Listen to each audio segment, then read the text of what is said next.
We are all gathered here today to celebrate our academic achievements, the culmination of many late-night study sessions, bubbles filled diligently with number 2 pencils, backpacks filled to breaking with textbooks. We should all be so proud of our achievements. Being a National Merit semifinalist represents more than just one excellent test score, but rather years of hard work and preparation.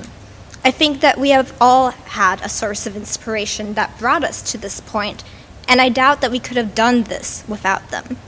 For me, one of those people was my sophomore English teacher, Miss Noyson, who taught me that academic success also takes a healthy dose of nonsense.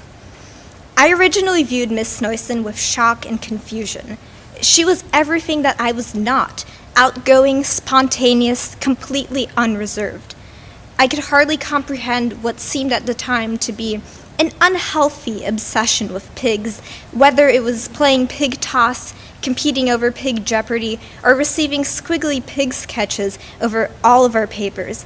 Miss Noyson narrated descriptive and enthralling stories about anything from Ouija boards to peanut butter, and they could last for several class periods. She directed our class in a performance of ridiculous Shakespeare scenes, including appearances by Cliff and Sparknotes. Looking back, though, I think that Miss Noyson was one of my most effective teachers. Amid Friday treats and scratch and sniff stickers lied priceless lessons. My expectations for myself soared. I learned to write with conviction, to analyze literature to its absolute core, to speak with confidence. I fiercely debated over semicolons versus dashes and sobbed when a fellow killed Desdemona. But most importantly, I realized that my constant anxieties, grades, tests, figures, were only hindering my success. Rather, I began to focus on the intrinsic value of learning new things. School transformed from a ruthless grade factory to something more as I began to recognize the beauty in an integral and the logic behind coding a program. I realized that high school was a time to cherish friends and family, to try new experiences, to ask the question, who am I? As we celebrate this outstanding achievement, let us all take a step back and realize the true value of our education. Thank you. So one question that I've always struggled with is when someone asks me, what is your favorite subject in school? My answer or non-answer is usually something like, I love Spanish and history and math and science, and I never can quite find that single subject or single favorite class. But maybe that isn't necessarily a bad thing. It wasn't until recently that I was able to admit to myself that in fact, not only is it not bad that I can't choose a favorite, but it actually has contributed to who I am as a student and a person. Throughout my high school career, I've taken a variety of classes from advanced math and social studies to art and sciences. But I will be the first to admit that finding a direct relationship between Spanish and calculus or statistics and philosophy isn't always obvious. But these connections can be made, and it is our duty as thoughtful students to do so. This is pretty much the basic premise of a liberal arts education.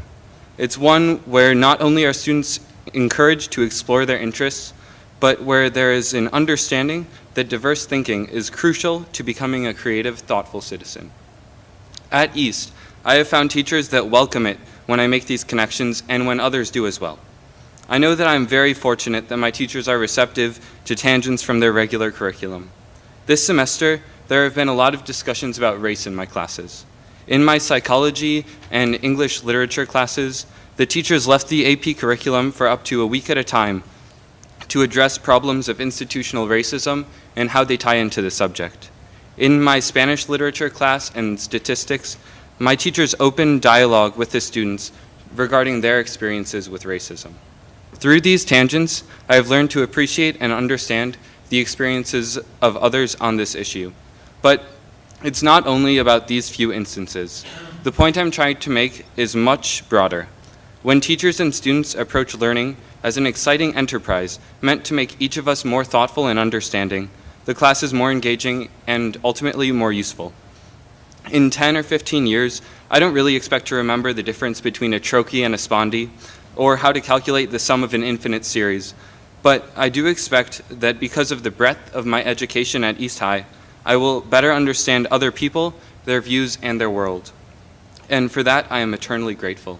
Again, congratulations to everyone, and may you never stop learning and listening. A lot of you will probably be remarking on how the Department of Public Instruction recently issued La Follette High School a failing grade, but the fact that I am here talking to you after having received a National Merit Semifinalist Award shows that the school is obviously not failing. Any educational institution necessarily exists outside the confines of just numbers and statistics that are issued at some office somewhere. And I am very proud to say that I go to a school that I think does a very good job teaching and inspiring a will to learn. And I would like to especially thank my guidance counselor, Ms. Dumbleton, for always helping me to select classes that will help me benefit in my future, and for being a very supportive person to my education. All right. Hi, everyone. A little under a year ago, all of us received our excellent PSAT scores back. Some of us were overjoyed, others were anxious. Some of us bragged about how much we studied, others bragged about how little we studied.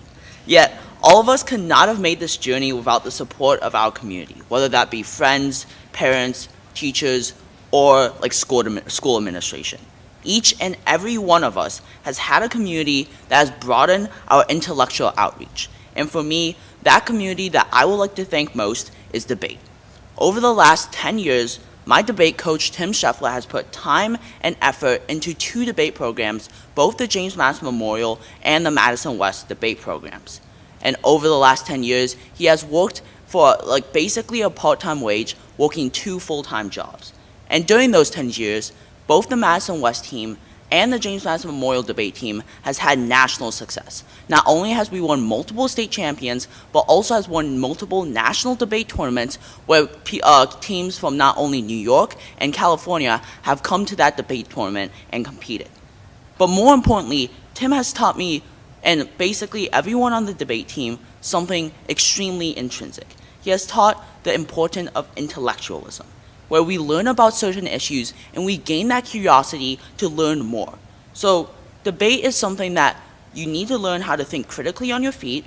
You need to have the curiosity to dive deep into issues like sports subsidies, Russian sanctions, and the Internet of Things. But more importantly, you have to learn how to be curious. You have to learn how to think about issues on a deeper level than you do in your school curriculum. And overall, the amount given to me by debate has been enormous. And I want to contribute back to this community not only as a coach, but also as a judge, and more importantly, as an activist for an extremely underfunded but valuable activity. So, in conclusion, I'd like to recognize everyone here today for their hard work. Not only has everyone here attacked their academics with rigor, probably joined multiple extracurricular activities, and getting here hasn't been easy for any of us. But in front of me sits the leaders of Madison and the future leaders of this country. And I'm proud to regard each and every one of you guys as my peers. The journey is only beginning, and I'm excited to see how each and every single one of you will impact this community in a positive way. Thank you.